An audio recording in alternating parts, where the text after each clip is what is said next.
നിൽക്കുന്നതല്ല എന്ന് ഞാൻ പറഞ്ഞല്ലോ.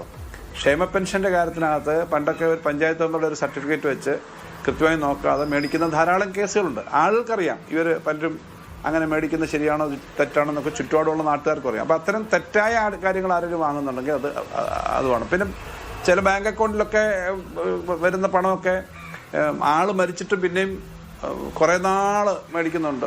അതുകൊണ്ടാണ് ഈ മസ്റ്ററിംഗ് ഒക്കെ നമ്മൾ നിർബന്ധമാക്കിയത്. മരിച്ചു അവരുടെ അക്കൗണ്ടിലേക്കാണ് പോകുന്നത്. വിവരം അറിയുന്നില്ലെങ്കിൽ നമുക്കറിയാൻ പറ്റില്ല. 10-60 ലക്ഷം പേരിൽ അധികം ഉള്ളതാണ്. അപ്പോൾ അതിനകത്ത് കർശനമായ നിലപാടുണ്ടാവും സർക്കാരിന്. സാധാരണക്കാരുടെ പിച്ചച്ചട്ടിയിൽ കൈയിട്ട് വരാൻ പാടില്ല. തെറ്റായ രീതിയിൽ ഈ പണം വാങ്ങാൻ പാടില്ല.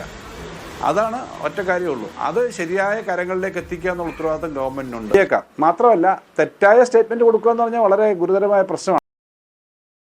എല്ലാവർക്കും സുഖമാണെന്ന് വിശ്വസിക്കുന്നു. ഡെയിലി അപ്ഡേറ്റിലേക്ക് എല്ലാവർക്കും സ്വാഗതം. നാളെ നവംബർ 29-ാം തീയതിയും തുടർന്നുള്ള ദിവസങ്ങളിലും നിങ്ങൾ ശ്രദ്ധിക്കേണ്ട വളരെ പ്രധാനപ്പെട്ട കാര്യങ്ങളാണ് ഈ ഒരു വീഡിയോയിൽ വ്യക്തമാക്കുന്നത്.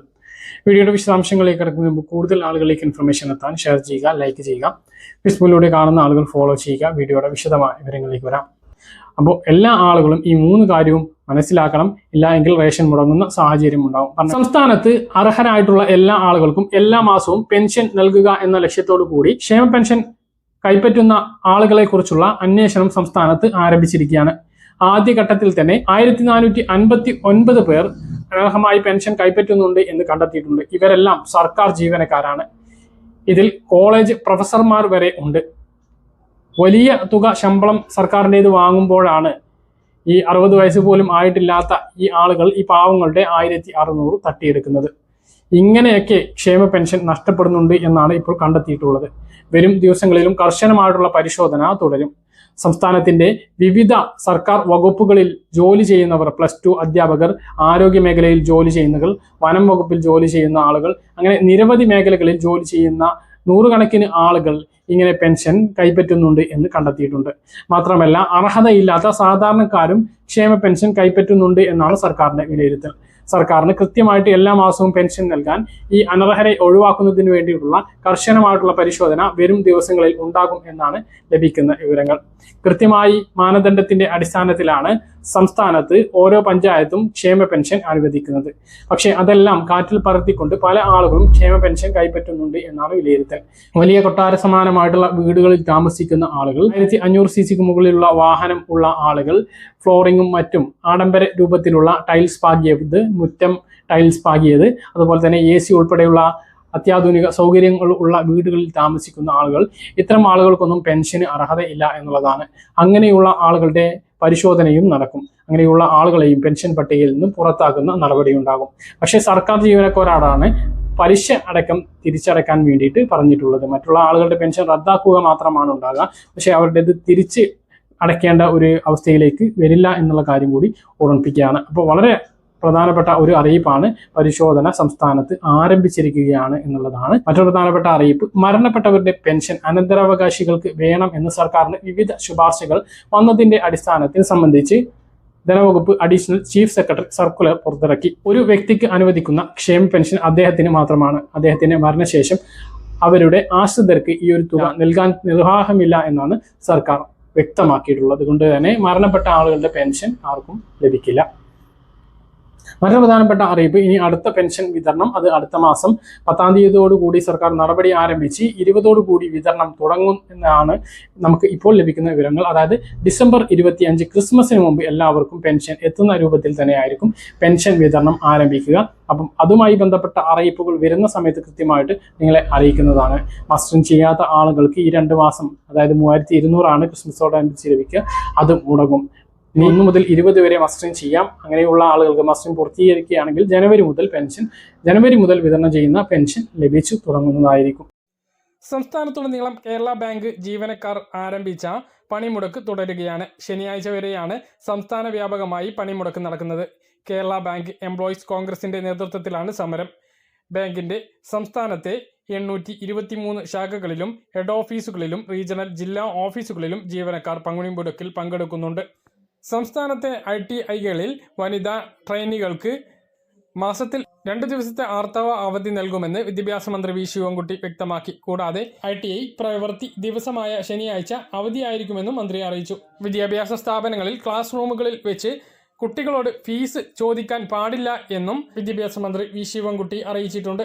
അടുത്ത അറിയിപ്പ്: സംസ്ഥാനത്ത് ത്രിതല പഞ്ചായത്തുകൾക്കും നഗരസഭകൾക്കുമായി 3283 കോടി രൂപ കൂടി അനുവദിച്ചതായി ധനമന്ത്രി കെ എൻ ബാലഗോപാൽ അറിയിച്ചു. വികസന ഫണ്ടിന്റെ രണ്ടാം ഗഡു 1905 കോടി രൂപയും മെയിൻ്റനൻസ് ഗ്രാന്റ് മൂന്നാം ഗഡു 1377 കോടി രൂപയുമാണ് അനുവദിച്ചത്. സ്വർണ്ണവിലയിൽ ഇടിവുണ്ടായി. ഗ്രാമിന് 15 രൂപ കുറഞ്ഞ് 7900 രൂപയും പവന് 120 രൂപ കുറഞ്ഞ് 56,720 രൂപയിലും എത്തിയിട്ടുണ്ട്. ഇതിൽ ഏറ്റവും പ്രധാനപ്പെട്ട കാര്യമായിട്ട് പറയാനുള്ളത് മസ്റ്ററിംഗ് തന്നെയാണ്. മസ്റ്ററിംഗ് അവസാനിക്കാൻ ഇനി ഏതാനും ദിവസങ്ങൾ മാത്രമാണുള്ളത്. 30-ാം തീയതി വരെയാണ് മസ്റ്ററിംഗ് പറഞ്ഞിട്ടുള്ളത്. അത് കഴിഞ്ഞാൽ നീട്ടുമോ എന്നുള്ളത് അറിയില്ല.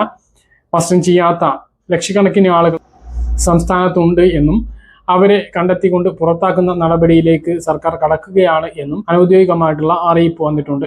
അതുകൊണ്ട് തന്നെ ഇനിയും മസ്റ്ററിംഗ് പൂർത്തീകരിക്കാൻ ഉള്ള ആളുകൾ റേഷൻ കടയിലെത്തിയോ അല്ലെങ്കിൽ അക്ഷയ കേന്ദ്രങ്ങൾ, CSC കേന്ദ്രങ്ങൾ മുഖേനയോ സ്വന്തമായി മൊബൈൽ ഫോൺ ഉപയോഗിച്ചോ മസ്റ്ററിംഗ് പൂർത്തീകരിക്കേണ്ടതാണ്.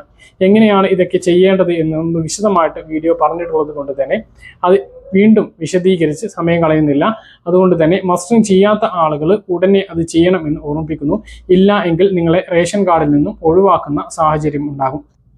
2 രീതിയിലാണ് റേഷൻ മുടങ്ങുക. അതായത് ഒന്ന്, പൂർണ്ണമായിട്ടും റേഷൻ കാർഡിൽ നിന്നും ഒഴിവാക്കുന്ന സാഹചര്യം ഉണ്ടാകും. മറ്റു ചിലരെ NRK രേഖപ്പെടുത്തുകയാണ് എങ്കിൽ അവരുടെ റേഷൻ താൽക്കാലികമായി തടഞ്ഞു വെക്കും. പക്ഷെ അവരെ റേഷൻ കാർഡിൽ നിന്ന് ഒഴിവാക്കില്ല. NRK രേഖപ്പെടുത്താത്ത എല്ലാ ആളുകളെയും റേഷൻ കാർഡിൽ നിന്നും ഒഴിവാക്കുന്ന നടപടിയിലേക്ക് കടന്നേക്കാം. അതുകൊണ്ട് തന്നെ ഇനിയും ചെയ്യാത്ത ആളുകൾ ഉടനെ അത് ചെയ്യാൻ വേണ്ടി ശ്രദ്ധിക്കുക. മറ്റൊന്ന്, നീല, വെള്ള റേഷൻ കാർഡുള്ളവർക്ക് BPL പിങ്ക് റേഷൻ കാർഡ് വിഭാഗത്തിലേക്ക് മാറാനുള്ള സമയമാണ്. ഡിസംബർ 10 വരെയാണ് ഓൺലൈൻ അപേക്ഷ ക്ഷണിച്ചിട്ടുള്ളത്. ഇതിനുള്ളിൽ അപേക്ഷ സമർപ്പിക്കുന്നവർക്ക് മാത്രമേ അടുത്ത ഘട്ടത്തിൽ മുൻഗണനാ വിഭാഗത്തിലേക്ക് ഉൾപ്പെടാൻ കഴിയൂ. നമുക്കറിയാം, പുതുതായിട്ട് ഒരു റേഷൻ കാർഡിന് അപേക്ഷിച്ചാൽ എല്ലാവർക്കും വെള്ള റേഷൻ കാർഡാണ് ലഭിക്കുന്നത്. അത് പിന്നീട് ഇത്തരം അവസരങ്ങളിൽ അപേക്ഷ നൽകിയിട്ടേ മാറാനേ കഴിയുള്ളൂ. എത്ര പാവപ്പെട്ട ആളുകളാണെങ്കിലും വെള്ള റേഷൻ കാർഡിൽ കേവലം 2 കിലോ അരി അല്ലെങ്കിൽ 4 കിലോ അരി കൊണ്ടൊക്കെ തൃപ്തിപ്പെടേണ്ട സാഹചര്യമാണുള്ളത്. അതുകൊണ്ട് തന്നെ അർഹതയുള്ള ആളുകൾ മുൻഗണനാ വിഭാഗത്തിലേക്ക് അപേക്ഷ സമർപ്പിക്കേണ്ടതാണ്. ആർക്കൊക്കെയാണ് അർഹത എന്നുള്ളതും എങ്ങനെയാണ് അപേക്ഷിക്കേണ്ടത് എന്നുള്ളതൊക്കെ നമ്മൾ കൃത്യമായിട്ട് പറഞ്ഞിട്ടുണ്ട്. അപ്പം ഒന്നുകൂടി പറയാം. സ്വന്തമായിട്ട് 4 ചക്ര വാഹനം ഉള്ള ആളുകൾ, 1 ഏക്കറിലധികം പുരയിടം ഉള്ള ആളുകൾ, 1000 സ്ക്വയർ ഫീറ്റിന് മുകളിൽ വീടുള്ള ആളുകൾ, സർക്കാർ, അർദ്ധ സർക്കാർ ജീവനക്കാർ, ആദായ നികുതി അടക്കുന്ന ആളുകൾ, 25,000 രൂപക്ക് മുകളിൽ മാസ വരുമാനം ഉള്ള ആളുകൾ, അത് വിദേശ വരുമാനമാണ് എങ്കിലും അതിൽ ഉൾപ്പെടും. ഇങ്ങനെയുള്ള ആളുകൾ ആരെങ്കിലും റേഷൻ കാർഡിൽ ഉൾപ്പെട്ടിട്ടുണ്ട് എങ്കിൽ അവർക്കൊന്നും മുൻഗണനാ വിഭാഗമായ റേഷൻ കാർഡ് BPL റേഷൻ കാർഡിലേക്ക് മാറാനുള്ള അർഹതയില്ല. അങ്ങനെയുള്ള ആളുകൾ അപേക്ഷ സമർപ്പിക്കേണ്ടതില്ല. അല്ലാത്ത ആളുകൾക്കെല്ലാം അപേക്ഷ സമർപ്പിക്കാം. പക്ഷേ എല്ലാവർക്കും കിട്ടില്ല. മുൻഗണനാ മാനദണ്ഡങ്ങൾ നോക്കി നിശ്ചിത മാർക്ക് കണക്കാക്കി മിനിമം 30 മാർക്ക് ലഭിക്കുന്നവർക്കായിരിക്കും ഈ മുൻഗണന റേഷൻ കാർഡ് ലഭിക്കുക. അതായത് വൃക്ക രോഗികൾ, ക്യാൻസർ രോഗികൾ, ഓട്ടിസം ബാധിച്ച കുട്ടികൾ, പൂർണ്ണമായിട്ടും കിടപ്പിലായിട്ടുള്ള ആളുകൾ, വനിതകൾ, ഗൃഹനാഥകളായിട്ടുള്ള കുടുംബങ്ങൾ, സർക്കാരിൻ്റെ ആശ്രയ പദ്ധതിയിൽ ഉൾപ്പെട്ടിട്ടുള്ള ആളുകൾ, സർക്കാരിൽ നിന്ന് ലൈഫ് ഉൾപ്പെടെയുള്ള വീട് ലഭിച്ചിട്ടുള്ള ആളുകൾ, BPL ലിസ്റ്റിന് അർഹരാണ് എന്ന് പഞ്ചായത്ത് സെക്രട്ടറി സാക്ഷ്യപ്പെടുത്തി നൽകിയവർ, ഇങ്ങനെയുള്ള ആളുകൾക്കൊക്കെയാണ് മുൻഗണന റേഷൻ കാർഡിന് നിശ്ചിത മാർക്ക് ലഭിക്കുക. അതുകൊണ്ട് തന്നെ അപേക്ഷ സമർപ്പിക്കുന്നതിന് മുമ്പ് നിങ്ങൾക്ക് ഇത്തരം കാര്യങ്ങൾ ഉണ്ട് എങ്കിൽ അതിന് ആവശ്യമായിട്ടുള്ള സർട്ടിഫിക്കറ്റുകൾ നേടിയെടുക്കുക. ഒന്നും ഇല്ല എങ്കിൽ പഞ്ചായത്ത് സെക്രട്ടറിയെ സമീപിച്ച് നിങ്ങൾ അതിന് യോഗ്യനാണ് എന്ന് പഞ്ചായത്ത് സെക്രട്ടറിയുടെ അടുത്ത് നിന്ന് സാക്ഷ്യപത്രം മേടിക്കുക. അതിന് ഫീൽഡ് ഓഫീസർ വെരിഫൈ ചെയ്തതിന് ശേഷമാണ് ആ ഒരു സാക്ഷ്യപത്രം കിട്ടുക. അതുകൊണ്ട് തന്നെ എത്രയും വേഗം പഞ്ചായത്തിലെത്തി ഇതിനു വേണ്ടിയിട്ട് അപേക്ഷ സമർപ്പിക്കുക. ഇതിനെക്കുറിച്ച് കൂടുതൽ അറിയാൻ നിങ്ങളുടെ തൊട്ടടുത്തുള്ള അക്ഷയ കേന്ദ്രങ്ങളിൽ എത്തിയാൽ മതി. 10-ാം തീയതി വരെയാണ് BPL റേഷൻ കാർഡിന് അപേക്ഷിക്കാൻ കഴിയുക. ഈ ഒരു അവസരം പരമാവധി ഉപയോഗപ്പെടുത്തുക. മറ്റൊന്ന്, തെളിമ പദ്ധതിയാണ്. തെളിമ ബോക്സ് എല്ലാ റേഷൻ കാർഡുകളിലും സ്ഥാപിച്ചിട്ടുണ്ട്. ഡിസംബർ 15 വരെയാണ് ബോക്സ് റേഷൻ കടയിൽ ഉണ്ടാകുക. നിങ്ങളുടെ റേഷൻ കാർഡിലെ എന്തെങ്കിലും തെറ്റുകുറ്റങ്ങൾ ഉണ്ട് എങ്കിൽ അക്ഷയ കേന്ദ്രങ്ങളിലെത്തി യാതൊരുവിധ ഫീസും നൽകേണ്ടതില്ല. നിങ്ങൾക്ക് ആ തെറ്റ് തിരുത്തുന്നതിന് ആവശ്യമായ രേഖ സഹിതം അപേക്ഷ എഴുതി ഈ പെട്ടിയിൽ, റേഷൻ കടയിൽ ഉള്ള ഈ ഒരു പെട്ടിയിൽ നിക്ഷേപിച്ചാൽ മതി. അനർഹമായ മുൻഗണനാ റേഷൻ കാർഡുകൾ കൈവശം വെച്ചവരെ കുറിച്ച് വിവരം നൽകാനും ഈ പെട്ടി ഉപയോഗിക്കാം. മുൻഗണനാ റേഷൻ കാർഡിലേക്കുള്ള മാറ്റാനുള്ള അപേക്ഷ ഇതിൽ നിക്ഷേപിക്കാൻ പാടില്ല. വൈദ്യുതി, ഗ്യാസ് സംബന്ധിച്ച വിവരം റേഷൻ കാർഡിൽ ചേർക്കുന്നതിനും ഇതിലൂടെ സാധിക്കുന്നതാണ്.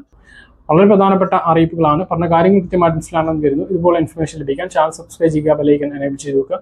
മറ്റൊരു വീഡിയോയുമായി നമുക്ക് കാണാം. ദൂരെ.